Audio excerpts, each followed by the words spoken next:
And we're live from actually the sun just kind of came out of some clouds. So I'd call it partly cloudy, South Central Los Angeles, motherfucking California, United States of America, Earth. My name is Mark, and I'm a codependent narcissist, which I kind of just laugh about now all the time. I don't know, man. It's hysterical. It's comedic. I was uh, I was at Mount Washington at the which is at Los Angeles here, at the Self Realization Fellowship's headquarters and meditation gardens. It's on Mount Washington. It's like probably this one of the most spiritual places in Los Angeles, if not maybe the most spiritual place in Los Angeles. It is the most spiritual place for me, for sure. I realized, I was there, I realized that it'd been 2 years since I really, really got into spiritual spirituality, spiritual practice, searching for God, looking within, personal growth, whatever you want to call it. And I was doing some reflection because that's what you do at a fucking meditation gardens. You reflect, and realizing that even a lot of my spiritual path and a lot of it had been codependent, had been trying to seek validation from others. I did ayahuasca the first time because another girl, a friend of mine, was doing it, and I didn't even know what it was. I just knew or why you were supposed to do it or what anything about it was. I just knew that this girl was doing it and she seemed spiritual, and maybe if I did it, it would impress her or she would like me more. That's how codependents think. Another girl I did ayahuasca with, friends, we got engaged right afterwards at the ceremony, and you know thinking that somehow that if we got married then she could never leave me, because it's the law. Ridiculous things like this. That's what I think about it.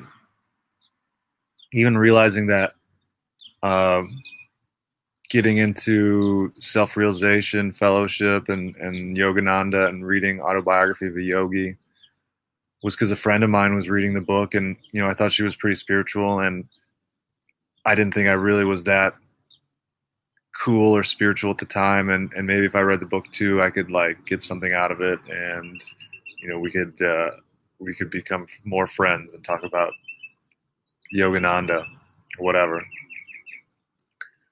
And luckily, like, she was reading it. This is how synchronicities happen, man. Like, luckily she was reading it, and we just happened to live like 12 minutes away from the meditation gardens. So when you start getting on this path, like, there's a lot of synchronicities, like a lot that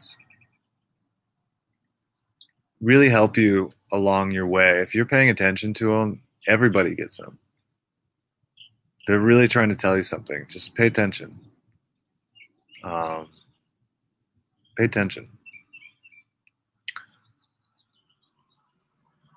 And I was going to, then another girl who I thought was super spiritual, like, super amazing, so awesome, beautiful, like the most beautiful woman I've ever seen, like super charismatic, super fun to be with, like just this amazing person, and like so spiritual. And I was like, whoa, I don't really have much to offer here except my spirituality. So I went deep into, trying to always impress her. Like, I went deep into codependency, always trying to get validation from her. And sometimes it worked, man. Sometimes it was amazing, and sometimes it didn't. That's kind of the nature, as a roller coaster ride of codependency. And now, I have to have a lot of gratitude for my codependency because I think I'm like more spiritual than most people that I know. And I'm happy for it. Without being on this path, I don't know where I'd be in my life. I'd just be some like, who knows, man? You could have cancer or be dead or like heart attack, anything like that. That's what these things are. You're just unhappy. And and I'm glad to share this message of spirituality with people that like maybe don't have time to focus on it because they have, kids and a wife, things like that. I started thinking yesterday, like, what am I missing? I know this law of attraction thing is real. I know about it, what it seems like because I hear other people talking about it. And I'm not there. I'm like, what am I missing? What am I missing? Thinking so much, man. Like, fuck, what am I missing? And I realized my codependency got me this far on my spiritual path, or really helped me. But this place is all about intent, like why you're doing things. And I'm like, fuck. The why I was doing things was to seek validation. The why was not because I want to become my theoretical best, because I want to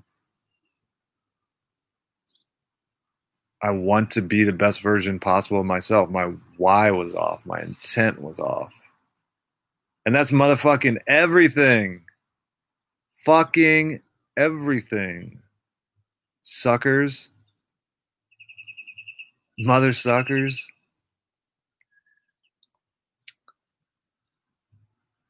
That's everything. So I'm really working on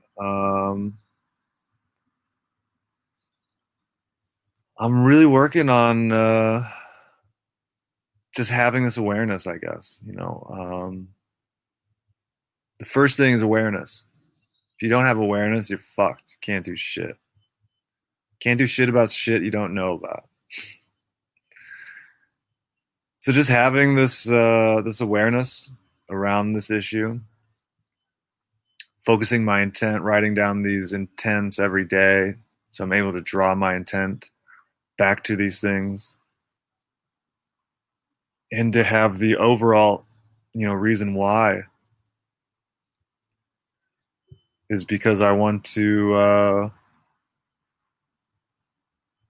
become the best version possible of myself and be able to be a guiding light for other people that they can do it as well. Kind of that's what everyone's looking to do in their lives, is to grow up, to to be more of service to humanity. So that's what I'm doing in this lifetime, suckers. I'm going to try and strive to get to my theoretical best. And I think I got a plan for that now. I found this dude on the internet who's like really into helping people with codependency. And he's sadly he just passed away a couple years ago.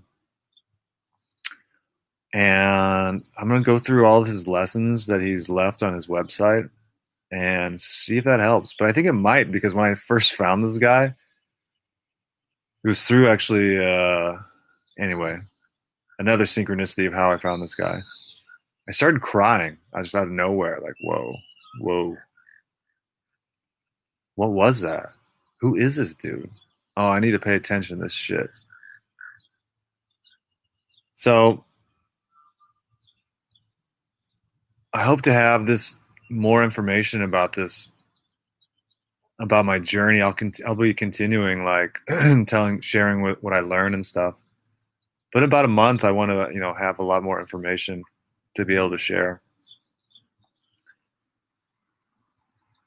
And my intent for this, I'm not seeking validation. So I'm changing my intent, suckers. I'm not seeking validation. Why am I doing this?